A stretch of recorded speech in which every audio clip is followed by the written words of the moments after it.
അങ്ങനെ ഞങ്ങൾ കുറച്ചു കാലങ്ങൾക്ക് ശേഷം സാക്ഷാൽ മുരുകൻ്റെ തിരുത്തണി മലയിലെ ആലയത്തിലേക്ക് വന്നിരിക്കുകയാണ്.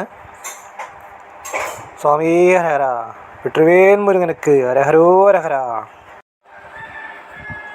അടിവാരത്തിൽ നിന്നും മേൽപോട്ട് പോകുമ്പോൾ 365 സ്റ്റെപ്പുകളാണുള്ളത്. അത് ഒരു വർഷത്തെ 365 ദിവസങ്ങളെയാണ് സൂചിപ്പിക്കുന്നത്. കയറിയാൽ മാരിയമ്മൻ കോവിൽ കാണാം. അങ്ങനെ കുറച്ചുകൂടി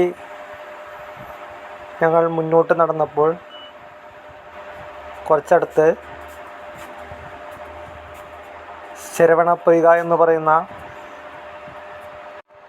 അവിടുത്തെ കുളം കാണാം. അവിടെ കാൽ കഴുകി ശരീരം ശുദ്ധി വരുത്തിയതിന് ശേഷമാണ് പിന്നെ അങ്ങോട്ട് കയറാവൂ. കുറേയേറെ വാനരപ്പടകൾ നമ്മുടെ നാട്ടിൽ കാണാറുള്ളത് പോലെ അവിടെയുമുണ്ട്. അവിടെ പൊയ്കയിൽ കളിക്കുന്നു, കുളിക്കുന്നു. പ്രത്യേക ഭംഗിയാണത് കാണാൻ. ഞങ്ങൾ ശരവണപ്പൊയ്കയിലെ വെള്ളം കൊണ്ട് ശരീരം ശുദ്ധി വരുത്തിയതിന് ശേഷം വീണ്ടും മുന്നോട്ട് നടക്കുവാൻ ആരംഭിച്ചു.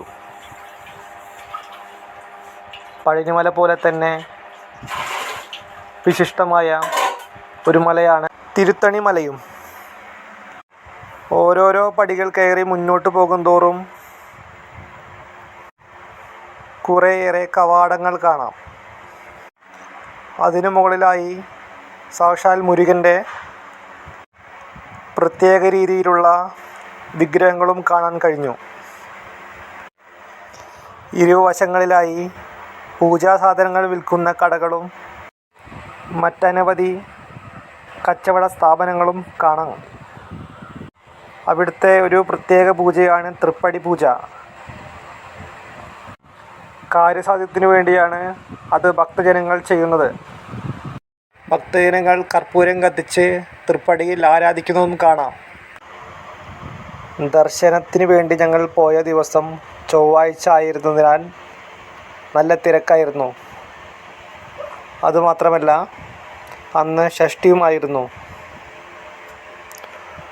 ഒരുപാട് ഭക്തജനങ്ങൾ ഷഷ്ഠി നോറ്റ് ഭഗവാന്റെ ദർശനത്തിന് വേണ്ടി വന്നിരുന്നു.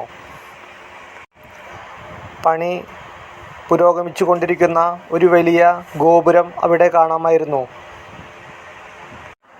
പിന്നെ പ്രധാന ക്ഷേത്രത്തിലെ വഴിപാട് പനിനീർ അഭിഷേകമാണ്. വിനായകർ, ദക്ഷിണാമൂർത്തി, ചണ്ഡേശ്വരൻ ഇവരെയും ഇവിടെ കാണാം. വിഭൂതിയും ഒരു വഴിപാടാണ്. ഉച്ചയ്ക്ക് 12 മണി മുതൽ അന്നദാനം തുടങ്ങുന്നതാണ്.